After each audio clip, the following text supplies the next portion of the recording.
અમરેલીના લીલિયા તાલુકાના પ્રાથમિક શાળાના મુખ્ય રસ્તાઓ ઉપર વરસાદી પાણી ભરાતા કાદવ કીચડનું સામ્રાજ્ય સર્જાયું છે। સ્થાનિકોના જણાવ્યા મુજબ ગામ નીચાણ વિસ્તાર હોવાથી અહીં દર વર્ષે આવી જ પરિસ્થિતિ સર્જાય છે।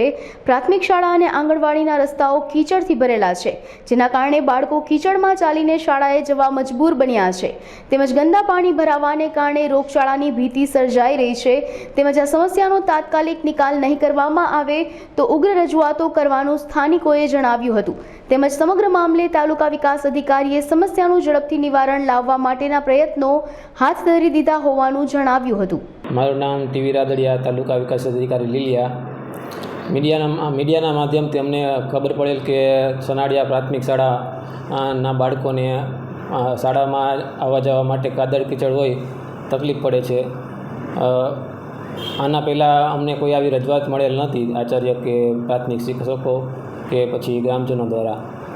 તેથી હવેથી સરપંચશ્રી અને તલાટી મંત્રીને આ બાબતે સૂચના આપવામાં આવશે અને ઓછામાં ઓછા સમયમાં કાદવ કીચડ કે દૂર થાય અને ત્યાં માટી મોરમ ભરાય અને ગામની ગંદકી દૂર થાય તેવા પ્રયત્નો કરવામાં આવશે। આ એ 6 લાખની ત્યાં ગ્રામ પંચાયતની પોતાની ગ્રાન્ટ પડેલી જ છે। તલાટીએ નવી દરખાસ્ત લઈને આજે આવેલા હતા, એટલે વહીવટી મંજૂરી અહીંથી આપવામાં આવશે। પ્રથમ તાંત્રિક મંજૂરી મળશે, ત્યારબાદ ગ્રામ પંચાયતમાં ઠરાવ થશે અને પછી અહીંથી વહીવટી મંજૂરી આપવામાં આવશે। સનાળિયા ગ્રામ પંચાયત સરપંચ હું અજયભાઈ ભીખાભાઈ મકવાણા। હાલ અમારા ગામમાં ભાદરમાં વરસાદના પાણીના કારણે ખૂબ જ કીચડની સમસ્યા હોય, વળી એ કાદવમાંથી બાળકોએ શાળામાં જવું પડતું હોય તો અમારી તંત્રને રજૂઆત છે કે આ સમસ્યાનું કાયમિક નિરાકરણ કરવામાં આવે। અમારી માંગણી એ છે કે બ્લોક રોડ તાત્કાલિક ધોરણે મંજૂર કરવામાં આવે, જેથી બાળકોની શાળાએ જવામાં તકલીફ ન પડે। આ બધાને રજૂઆત કરવામાં આવી છે, ધારાસભ્યશ્રીને, સાંસદ સભ્યશ્રીને।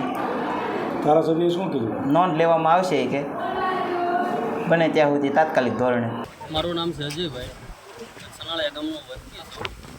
સનાળિયા ગામની જે તમે અત્યારે જે વિઝિટ કરો છો, આ સનાળિયા ગામની સ્કૂલની આવી સ્થિતિ છે, બાળકોને ભણવામાં અને જે અત્યારે વાયરસ જે આપણે આ સાંદીપની આવ્યો છે એનો ફૂલ ભયજનક સ્થિતિ છે અત્યારે સનાળિયા ગામની।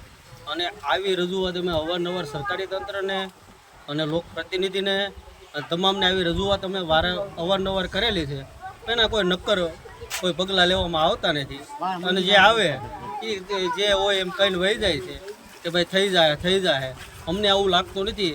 આજથી અમે ઉગ્ર રજૂઆત, જો આનો નિકાલ નહીં આવે તો આગળ મામલતદારશ્રીને અને કલેક્ટર સુધી જવામાં અમારી તૈયારી પૂરેપૂરી છે, બરાબર છે।